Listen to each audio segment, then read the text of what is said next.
Hello YouTube, welcome back to Atlanta Guns, and today we are going to show you how to field strip and clean your Smith Wesson M&P 22 compact.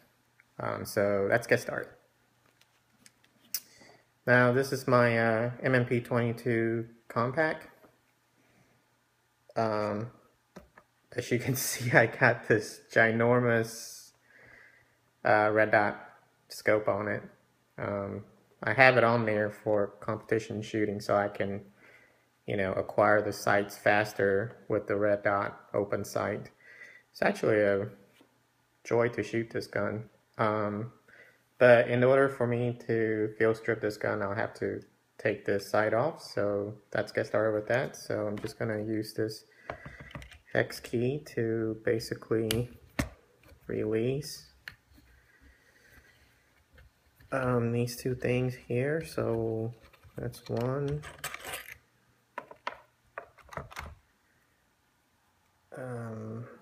Wow, that's in there pretty tight. There we go. And here's the second one. Guess I need to loop that.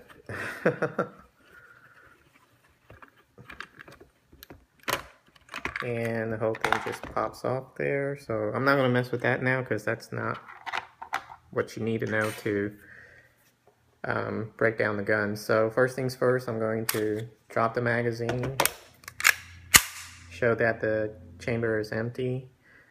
This gun, by the way, has fairly large ambi safety. I don't know if you can see that. It's on both sides. It's really large. It's really easy to actuate. So, but that could be a bad thing as well, because it is a compact pistol, so you might want to conceal carry this thing, and you might easily flip that on and off. So consider that when you're buying this gun. I personally use this just for plinking and competition shooting, so I don't really plan on carrying this ever. So this doesn't really bother me. In fact, it's actually easier for me to activate or deactivate the safety. So that's, it is what it is. The sights, the rear sights are kind of, I have to say, for Smith & Wesson, it's kind of flimsy. It's like a blade, and then when I first bought this gun and I shot a couple of times, the rear side blade flew off, and I had to get the guy at the range to help me put the blade back in and then put the screw back in. And then I went back to the range and then shot it again, and then the blade fell off again. So I installed it back myself that time, and then I got some Loctite and just Loctited down that screw, and then ever since then it hasn't flown off. But just, just as a heads up, if that happens to your M&P 22 compact, you would know what to do. So basically this gun has a safety, the slide lock, and then you push down that lever. That's how you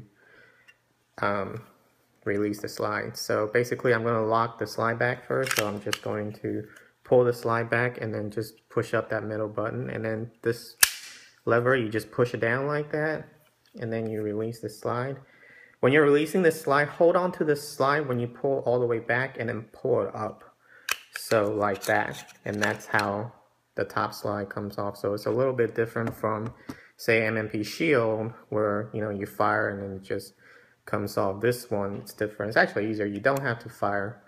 You just pull back, lift it up, and then it slides all the way out. The barrel doesn't come out of the slide. It's actually built into the lower receiver. I mean, there's two knockdown pins that you can knock it out to knock out the barrel. We're not going to do that today because the barrel is pretty accessible, just as it is today, how it is. And then you just clean that again, run that through there, and then clean that out really good.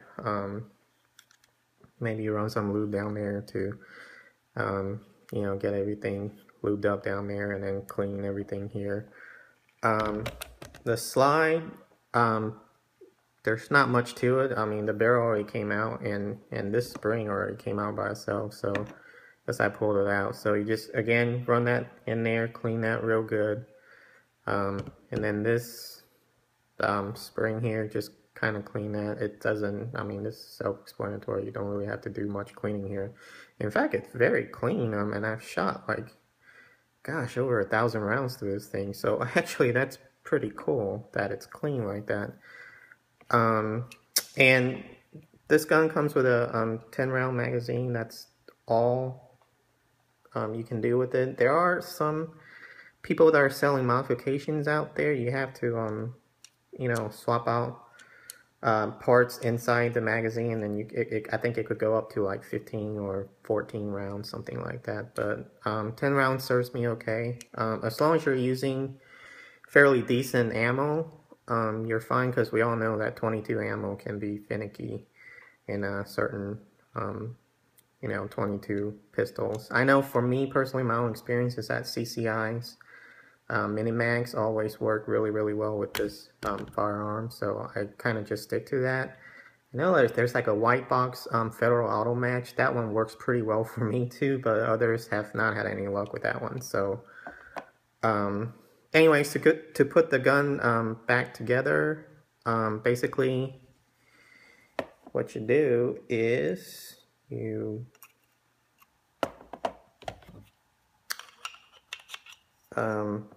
take this pin and then drop it in like so. So as you can see, there's a little angle right there. Just make sure it's pointed down like that as you're putting it into the lower receiver, and the spring just drops in like that. And then what you can do then is take the front slide and kind of just switch hands here, line it up in place so that it catches that spring. And then what you do then is you pull it back and you pull back and then you drop the slide down. The slide's going to drop all the way down, and you can again lock the slide by pulling the slide back and pushing up on that middle button. And now this lever, wow, it's a little bit tight there.